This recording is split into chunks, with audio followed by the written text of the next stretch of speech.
Physical properties of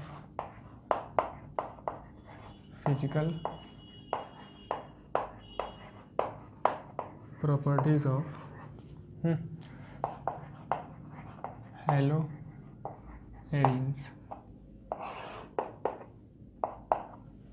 ठीक है, तो फिर से हमारे पास फिजिकल प्रॉपर्टी में इंपॉर्टेंट क्या है?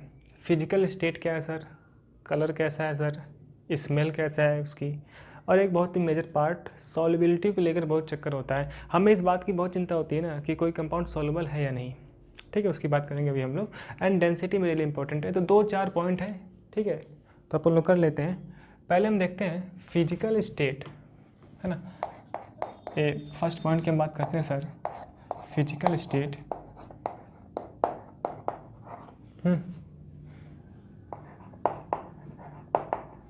Physical state and colour. ठीक है, ये चीज़ है ना। चलिए अब देखते हैं हम लोग। अच्छा, एक बात मैं थोड़ा सा टेक्निकल चीज़ें चेक कर लूँ, प्रॉपर सब कुछ सही हो रहा है या नहीं। ठीक है, तो ये 2 मिनट का समय दीजिएगा मुझे।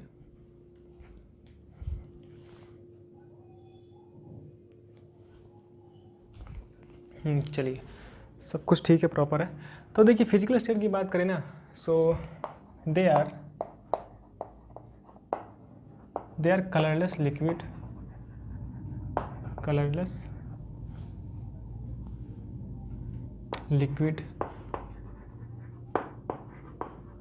ठीक है, एंड क्रिस्टलाइन सॉलिड,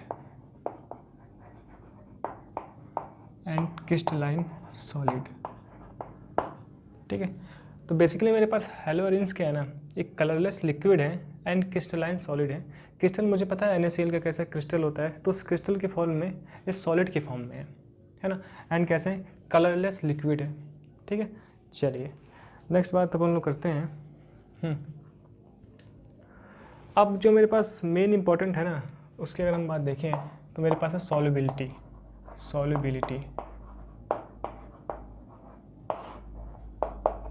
ठीक, सॉल्युबिलिटी की बात करें ना, तो मुझे सबसे ज़्यादा इम्पोर्टेंट होती है, इस बात की हमें बहुत चिंता होती है कि क्या कोई कंपाउंड वाटर में सॉल्युबल है या नहीं। ठीक है, क्योंकि हम जानते हैं कि मेरे पास वाटर क्या है कि यूनिवर्सल सॉल्वेंट है। जब भी कोई रिएक्शन होती है तो वो हो ना हो वो अपने स्टेट पे, मतलब अपने लेवल पे वो लिक्विड के फॉर्म में होती है। मेरे पास 2 सॉल्यूशन होते हैं, वहाँ पे रिएक्शन करवाते हैं हम लोग। ऐसा नहीं है कि 2 सॉलिड फॉर्म में कंपाउंड है, उसको हम लोगों ने पास में रखा और रिएक्शन होकर कुछ बन गई। ज़्यादातर रिएक्शन एक्वस फेस में होती है। ठीक है, सॉल्यूशन के फेस में हो रही है, एंड हम लोग वाटर यूज़ कर रहे होते हैं एज ए सॉल्वेंट। ठीक है, जैसे अपन लोग यूनिवर्सल सॉल्वेंट बोलते हैं वाटर को। तो मुझे इस बात की चिंता होती है ना कि क्या कोई भी कंपाउंड वाटर में सॉल्युबल है या नहीं।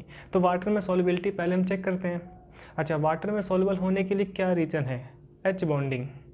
ठीक है, केमिकल बॉन्डिंग चैप्टर में हम लोग पढ़ते हैं हाइड्रोजन बॉन्डिंग का कॉन्सेप्ट। जब भी हाइड्रोजन अपने से मोर इलेक्ट्रोनेगेटिव एलिमेंट के साथ लगा होता है, तो हाइड्रोजन में पता मुझे s ऑर्बिटल में 1 इलेक्ट्रॉन है, और मोर इलेक्ट्रोनेगेटिव एलिमेंट होने की वजह से ये इलेक्ट्रॉन्स हैलोजन की तरफ पुश हो जाते हैं, खिंच जाते हैं। ठीक है, तो इस तरीके से हाइड्रोजन पे मेरे पास, ठीक है, पार्शियली पॉजिटिव आ जाता है एंड हैलोजन पे पार्शियली निगेटिव। ठीक है, तो बेसिकली कहने का मतलब ये है ना कि जब भी हाइड्रोजन अपने से मोर निगेटिव एलिमेंट के साथ लगता है तो वहाँ पर H बॉन्डिंग होती है। ठीक है, एंड H बॉन्डिंग का जो एप्लीकेशन है ना, वो मेजर पार्ट मेरे पास है सॉल्युबिलिटी को लेके। ठीक है, तो अगर मेरे पास कंपाउंड वाटर के साथ हाइड्रोजन बॉन्डिंग करता है, या फिर जो वाटर में प्रेजेंस HO, जो वाटर में प्रेजेंस हाइड्रोजन बॉन्ड है उसको ब्रेक करता है, तभी कंपाउंड सॉल्युबल हो पाएगा। ठीक है, अच्छा, ऑर्गेनिक कंपाउंड के साथ फंडा क्या है? ऑर्गेनिक वाले ना पोलर नेचर के नहीं होते हैं। बेसिकली वाटर में क्या पोल्स हैं, H+ OH-। तो जब मेरे पास इस तरीके से आयंस बनेंगे, कोई ऐसा कंपाउंड हो जो कि आयंस बना सकता हो, तो वहाँ से हाइड्रोजन बॉन्डिंग होने की पॉसिबिलिटी ज़्यादा है ना। लेकिन हम ये बात जानते हैं कि जो ऑर्गेनिक वाले होते हैं ना, वो लेस पोलर होते हैं, पोलैरिटी बहुत ही कम होती है। ठीक है ना, चार्ज के फॉर्म में वो लोग ब्रेक नहीं होते हैं। ठीक, तो ज़्यादातर ऑर्गेनिक कंपाउंड्स के वाटर में सॉल्युबल नहीं है। क्या रीज़न है? Less polarity and they do not form hydrogen bond, ठीक है, with water, and they do not break hydrogen bond present in water. ठीक है, तो ये बात हो जाती है। तो सॉल्युबिलिटी की बात करें ना, तो सबसे पहले हम बात करते हैं, ठीक है, they are insoluble, they are insoluble in water. So भाई साहब वाटर में कैसा इनसॉल्युबल है ना। रीज़न के लिए क्या लिखेंगे हम लोग, ड्यू, है ना, है ना, क्या बात करेंगे सर, बिकॉज, बिकॉज, है ना,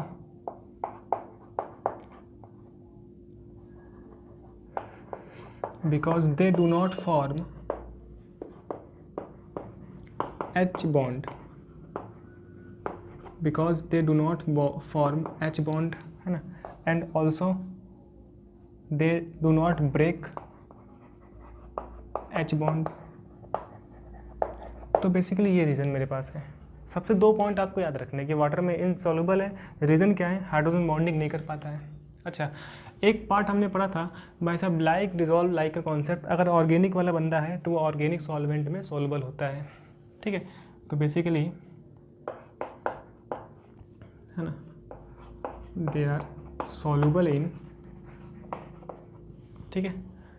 ये मेरे पास माइक का थोड़ा सा प्रॉब्लम रहता है, ठीक है। They are soluble in organic solvent, organic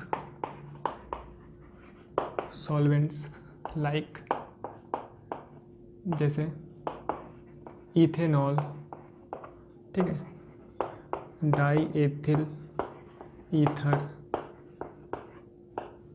ठीक है, ETC, ethanol diethyl ether, है ना। तो बेसिकली फंडा क्या है कि अगर ऑर्गेनिक वाला बंदा है तो वो ऑर्गेनिक वाले सॉल्वेंट में सॉल्युबल होगा, ठीक है ना। इस तरीके से बेसिकली वहाँ पे डाइमराइजेशन होती है ना, फंडे होते हैं, उसके बात करेंगे। एंड वाटर में क्या इनसॉल्युबल है, रीज़न क्या सर, हाइड्रोजन बॉन्ड नहीं बना पा रहा है, ठीक है। तो ये एक बात हो जाती है। नेक्स्ट अगर हम बात करें तो मुझे देखना होता है डेंसिटी के बारे में, डेंसिटी, ठीक है। तो basically they are heavier than water.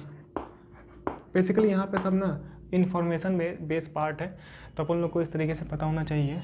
And हम बात करें as size of halogen atom, size of halogen atom increases, ठीक है, डेंसिटी इज ऑल्सो इंक्रीजेस। जैसे जैसे मेरे पास साइज़ बढ़ेगा ना हेलोजन एटम का, वैसे वैसे मेरे पास मोलर मास इंक्रीज़ होगा। एंड जैसे जैसे मास इंक्रीज़ होता है डेंसिटी मेरी इंक्रीज़ हो जाती है, क्योंकि डेंसिटी मास अपॉन वॉल्यूम होती है ना, इस वजह से। तो ये मेरे पास हो गया डेंसिटी का चक्कर। तो अगर हम एग्जांपल देखें ना, तो आप देखो जैसे कि फ्लोरोबेंजीन, ठीक है, and our chlorobenzene and bromobenzene, ठीक है, एंड आयोडोबेंजीन। आपको दिख रहा है एरिल वाला पार्ट मेरे पास सेम है ना। एंड मुझे पता है फ्लोरीन, क्लोरीन, ब्रोमीन, आयोडीन। जैसे जैसे हेलोजन एटम का साइज इंक्रीज़ होगा वैसे ही वैसे ना डेंसिटी भी मेरे पास इंक्रीज़ होगी, है ना। तो ये डेंसिटी का क्या है, इंक्रीजिंग ऑर्डर है, our increasing order of density, ठीक है। तो ये बात, इतनी बात रखते हैं हम लोग, ठीक है। स्टेट की बात, सॉल्युबिलिटी की बात एंड डेंसिटी की बात। चलो इतना आप कॉपी करो तो एक पॉइंट हम लोग और देख लेते हैं, MPBP, है ना। मेल्टिंग पॉइंट, बॉइलिंग पॉइंट का भी सेम यही फंडा है, ठीक है। तो अगर कभी आता है ना आपके एग्जाम में तो 1-2 पॉइंट लिखने के लिए काफ़ी है, जितना हम लोग बात कर रहे हैं इतना आप लिख सकते हो आसानी से, ठीक है।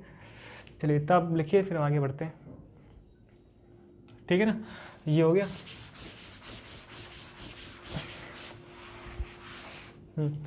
अब ज़रा हम देखें अगर, तो आप देखो फोर्थ बात करें ना हम लोग, MP and BP, melting point and boiling point. इसका भी सेम चक्कर है। जैसे जैसे size of halogen atom increase करेगा ना, size of halogen atom increases, melting point and boiling point is also increases, ठीक है। वही रीज़न मोलर मास इंक्रीज़ होगा। हम इससे पहले पढ़े थे कि MPBP का चक्कर इससे होता है, जैसे जैसे अपन लोग पीरियड में ग्रुप में अप टू डाउन इंक्रीज़ करते हैं ना, वैसे वैसे साइज़ मेरी बढ़ती है।